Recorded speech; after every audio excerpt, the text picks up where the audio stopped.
নওগাঁর খুচরা বাজারে সপ্তাহ ব্যবধানে বেড়েছে চালের দাম। বস্তায় 200 টাকা পর্যন্ত বিক্রি হচ্ছে চিকন চাল। আর মোটা স্বর্ণা 5 জাতের চালের দাম কেজিতে বেড়েছে 2 টাকা পর্যন্ত। এদিকে ময়মনসিংহে কেটেছে বোতলজাত সয়াবিন তেলের সংকট। একই সঙ্গে সপ্তাহ ব্যবধানে খোলা সয়াবিন তেলের দাম কেজিতে 12 টাকা কমে বিক্রি হচ্ছে 168 টাকায়। এসব নিয়ে বিস্তারিত জানাতে নওগাঁ পৌর খুচরা চাল বাজার থেকে যুক্ত হয়েছেন আব্বাস আলী এবং ময়মনসিংহের মেছো বাজার থেকে যুক্ত আছেন ইমতিয়াজ আহমেদ।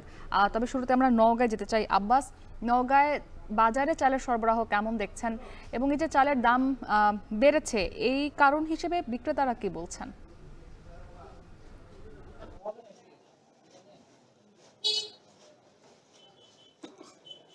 মুক্তিনওগাঁ খুচরা বাজারে সরু এবং মোটা চালের দাম উভয় বেড়েছে। তবে পাইকারি পর্যায়ে গত এক সপ্তাহ থেকে চালের বাজার স্থিতিশীল অবস্থায় রয়েছে। অর্থাৎ এক সপ্তাহ আগে যে চালের দাম পাইকারিতে বেড়েছিল এখন তা স্থিতিশীল অবস্থায় রয়েছে। এখন যদি বলি যে নওগাঁ পৌর খুচরা চাল বাজারে যেসব চাল বিক্রি হচ্ছে দামের কথা যদি বলি যে এখানে সরু যে চাল রয়েছে কাটারি ভোগ চাল বিক্রি হচ্ছে প্রতি কেজি 80 টাকা এবং জিরা সেলও একই দামে বিক্রি হচ্ছে এবং ভারতীয় আমদানি করা যেসব কাটারি চাল রয়েছে সেগুলো এখানে বিক্রি হচ্ছে 72 থেকে 75 টাকা পর্যন্ত এবং স্বর্ণা 5 যে মোটা জাতের চাল রয়েছে সেগুলো এই খুচরা বাজারে বিক্রি হচ্ছে 58 থেকে 60 টাকা পর্যন্ত। অর্থাৎ এক সপ্তাহের ব্যবধানে মোটা চালের দাম বেড়েছে এবং স্থিতিশীল রয়েছে B49 চাল বিক্রি হচ্ছে 60 থেকে 65 টাকা কেজি। তবে সবচেয়ে বেশি দামে যে চাল রয়েছে আতপ চাল বিক্রি হচ্ছে 100 থেকে 120 টাকা কেজি। এখানকার যারা খুচরা ব্যবসায়ী রয়েছেন তারা বলছেন যে তাদের বেচাকেনা অনেকটা কম হচ্ছে, তবে যারা নিম্ন এবং মধ্যবিত্ত আয়ের মানুষ রয়েছেন তারা কম পরিমাণ কিনছেন।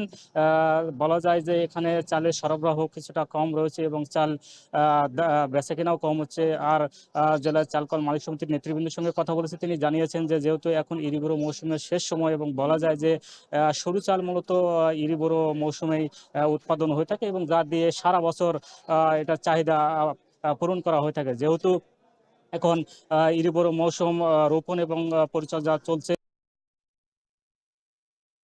স্বাভাবিক হতে পারে বলে তিনি জানিয়েছেন এবং বলা যায় যে বাজারে যে সরু জাতের ধান রয়েছে পর্যায়ক্রমে 150 থেকে 200 টাকা মনে দাম বেড়েছে। যেহেতু সরু ধানের সরবরাহ কম, যার কারণে বলা যায় যে সরু চালের উৎপাদন কম হচ্ছে এবং বাজারে সরবরাহ কম হওয়ার কারণে বলা যায় যে প্রতি কেজিতে এক সপ্তাহের ব্যবধানে 4 টাকা পর্যন্ত বেড়েছে এবং মোটা ধান স্বর্ণা 5 বলা যায় যে আমন মৌসুম উৎপাদন হয়ে থাকে, এটা দিয়ে আসলে সারা বছর পূরণ করা সম্ভব না, যার কারণে বলা যায় এই মোটা ধান মোটা চালের দামও বেড়েছে কেজিতে 2 টাকা পর্যন্ত। তবে সরকারের যে খাদ্য বান্ধব কর্মসূচি চালু রয়েছে ওএমএস বা টিসিবি, এতে করে নিম্ন এবং মধ্যবিত্ত আয়ের যারা মানুষ রয়েছে তাদের জন্য অনেকটাই সুবিধা হচ্ছে বলে জানিয়েছেন, যার কারণে এই খুচরা বাজারে চাল অনেকটাই বেচাকেনা কম হচ্ছে বলে জানিয়েছেন। তবে এই চালের দাম বাড়ার কারণে যারা নিম্ন এবং মধ্যবিত্ত আয়ের মানুষ রয়েছেন তারা অনেকটাই বিড়ম্বনায় পড়েছিল। এছাড়া রয়েছেন তারা অনেকটাই বিড়ম্বনায় পড়েছিল। এছাড়া অন্যান্য যে নিত্য প্রয়োজনীয় রয়েছে সেগুলো সবজি শাকসবজির দাম কম থাকলেও অন্যান্য পণ্যের দাম বেড়ে যাচ্ছে। তবে সবকিছুর দিক দিয়ে বলা যায় যে চালের দাম বেড়ে যাওয়ার কারণে অনেকটা অস্বস্তির মধ্যে পড়েছেন নিম্ন এবং মধ্যবিত্ত আয়ের মানুষ। তো এই ছিল আমার কাছে খুচরা চাল বাজার থেকে সবশেষ। নওগাঁর চালের বাজারের খবরাখবর জানাচ্ছিলেন আব্বাস আলী।